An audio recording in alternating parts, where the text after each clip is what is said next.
투자를 해보신 분이라면 아마 누구나 한 번쯤은 이런 이상한 딜레마를 겪어보셨을 겁니다.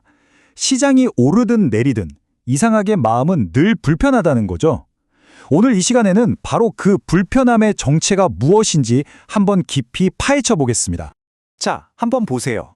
시장이 오르면 나만 뒤처지는 거 아닐까 하는 불안감이 들고, 반대로 시장이 떨어지면 내 자산을 다 잃는 거 아닌가 하는 공포가 밀려옵니다. 상승장에서는 기회를 놓칠까봐 두려운 포모를 자극하고요. 하락장에서는 모든 게 사라질 것 같은 공포를 부추기죠.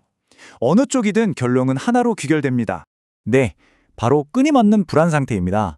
마음이 평온할 날이 거의 없죠. 그런데 정말 흥미로운 지점은 이 감정이 어쩌면 시장의 자연스러운 속성이 아닐 수도 있다는 겁니다. 이건 그냥 우연이 아니라 아주 정교하게 설계된 결과물일지도 모른다는 거죠. 우리가 느끼는 이 불안감의 진짜 근원은 시장 그 자체가 아니라 바로 마케팅일 수 있습니다. 지금부터 투자 공포 마케팅이라는 전략이 도대체 어떻게 우리의 판단을 흐리고 감정을 조종하는지 그 설계도를 아주 자세히 들여다보겠습니다. 투자 공포 마케팅의 핵심은 아주 간단합니다. 이 전략의 수익은 예측을 잘 맞히는 데서 나오는 게 아닙니다. 오히려 투자자의 불안감을 계속해서 유지시키는 데서 나오죠. 그러니까 목표는 정확한 정보를 주는 게 아니라 공포라는 감정을 이용해서 사람들의 시선을 계속 붙잡아 두는 겁니다. 이 비즈니스 모델의 진짜 목표를 보세요. 예측을 맞히는 것? 아니죠. 우리를 안심시키는 것? 더더욱 아닙니다. 유일한 목표가 있다면 그건 바로 계속 보게 만드는 것입니다. 왜냐하면 우리의 시선, 우리의 시간이 곧 그들의 수익으로 직결되기 때문이죠. 그렇다면 이 사람들은 구체적으로 어떤 기술, 어떤 실행 계획을 사용하는 걸까요? 지금부터 우리를 조종하는 데 쓰이는 가장 대표적인 5가지 기술을 하나씩 파헤쳐 보겠습니다. 첫 번째 기술, 아마 정말 많이 들어보셨을 겁니다. 바로 이번엔 다르다. 이 한마디는 사실 모든 공포 마케팅의 시작을 알리는 신호탄 같은 거예요. 과거의 모든 데이터와 패턴은 이제 무용지물이고 당신의 경험은 더 이상 유효하지 않다는 메시지를 아주 강력하게 던지는 거죠. 이번엔 다르다라는 말의 효과는 정말 강력합니다. 이 말 한마디에 우리가 그동안 쌓아온 과거의 경험과 장기 데이터가 순식간에 쓸모없는 것이 되어버리거든요. 그리고 우리의 뇌는 이성적으로 생각하는 모드가 아니라 본능적으로 싸우거나 도망쳐야 하는 반응 모드로 확 전환되어 버립니다. 차분한 판단 대신 즉각적인 행동을 유도하는 거죠. 두 번째 기술은 바로 시간을 무기로 쓰는 겁니다. 지금 당장, 곧 이번 달 안으로처럼 아주 구체적인 시간을 딱 명시하면서 우리를 압박하죠. 왜냐하면 언젠가라는 막연한 가능성만으로는 사람들을 쉽게 움직이게 할 수 없다는 걸 너무 잘 알기 때문입니다. 이 기술은 우리에게 인위적인 시간 압박감을 심어줍니다. 마치 지금 당장 행동하지 않으면 모든 걸 잃어버릴 것 같은 느낌을 받게 만들죠. 이런 압박감 속에서 우리는 충분히 생각할 겨를도 없이 즉각적인 결정을 내리게 되고, 그렇게 내린 결정은 종종 잘못된 선택일 가능성이 높습니다. 세 번째 기술은 이 중에서 가장 교묘하고 정교하다고 할 수 있습니다. 어떤 선택을 하더라도 그 끝에는 공포가 기다리고 있을 거라고 말하는 방식인데요. 예를 들어 주식을 사면 곧쯤에 불릴 것이라는 공포를, 사지 않으면 일생일대의 기회를 놓친 바보가 될 것이라는 공포를 동시에 자극하는 식입니다. 그 결과 우리는 절대로 이길 수 없는 게임에 갇혀버린 듯한 느낌을 받습니다. 어떤 선택을 하더라도 결국 불안에서 벗어날 수 없다는 무력감을 느끼게 되는 거죠. 바로 이 무력감이야말로 우리를 특정 정보나 컨텐츠에 더욱더 의존하게 만드는 아주 강력한 고리가 됩니다. 네 번째 기술은 바로 확신에 찬 어조, 즉 단정적인 화법을 구사하는 겁니다. 저는 확신합니다. 이건 100%입니다. 같은 표현을 써서 거짓된 권위를 만들어내는 거죠.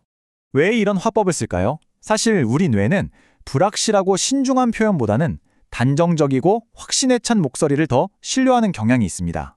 이들은 바로 그 점을 이용하는 겁니다. 내용의 정확성보다 확신에 찬 태도가 사람들의 마음을 움직이는데 훨씬 더 효과적이라는 사실을 아주 정확하게 알고 있는 거죠. 자, 마지막 5번째 기술은 그야말로 이 모든 전략의 활용점정이라고 할 수 있습니다.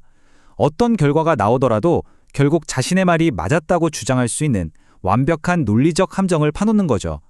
시장이 오르면 거봐요, 제가 말했죠? 하고, 떨어지면 제가 경고했잖아요 라고 합니다. 심지어 아무 움직임이 없으면 지금은 조정기간이라고 설명하죠. 이 구조 안에서는 예측이 틀릴 수가 없는 겁니다. 자, 지금까지는 이들이 무엇을 사용하는지를 봤다면 이제부터는 왜 우리가 계속해서 이런 전략에 빠져들 수밖에 없는지 그 심리적인 작동 원리와 비즈니스 모델을 한번 살펴보겠습니다. 우리가 가진 가장 핵심적인 심리적 취약점은 바로 이겁니다. 우리는 투자를 할 때 느끼는 그 불안감을 현명한 경계심이나 신중함의 증거라고 착각한다는 거죠. 불안해하지 않고 준비하지 않으면 더 위험해 라는 생각에 사로잡혀서 사실은 교묘하게 조작된 불안감에 휘둘리고 있다는 사실을 잘 인지하지 못하게 됩니다. 그리고 이 모든 것을 뒷받침하는 진짜 수익 모델이 여기에 있습니다. 사실 이들이 파는 상품은 금융정보 그 자체가 아닙니다. 바로 조회수, 구독, 멤버십, 유료 리포트, 강의처럼 우리의 불안감이 만들어내는 모든 형태의 관심이죠. 다시 말해 시장의 움직임이 아니라 우리의 불안 자체가 그들의 핵심적인 매출원인 셈입니다. 그렇다면 우리는 이 거대한 공포 마케팅의 흐름 속에서 어떻게 중심을 잡아야 할까요? 이제부터는 우리가 앞으로 가져야 할 새로운 사고방식의 틀에 대해 이야기하면서 내용을 정리해 보겠습니다. 가장 중요한 것은 이 두 가지를 명확하게 구분해내는 겁니다. 투자는 본질적으로 위험하다는 사실을 인지하는 것, 이건 합리적이고 현명한 태도가 맞습니다. 하지만 그렇기 때문에 항상 불안해야만 한다는 것은 사실 마케팅이 우리 머릿속에 심어놓은 거짓 명제에 불과합니다. 이 점을 다시 한번 강조하고 싶습니다.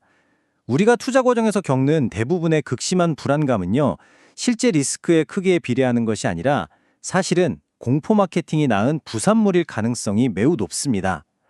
시장은 오르내리기를 반복하지만 우리의 공포는 항상 그 자리에 머물도록 설계되어 있다는 것이죠. 오늘 분석을 마치면서 스스로에게 이 질문을 한번 던져보시면 좋겠습니다.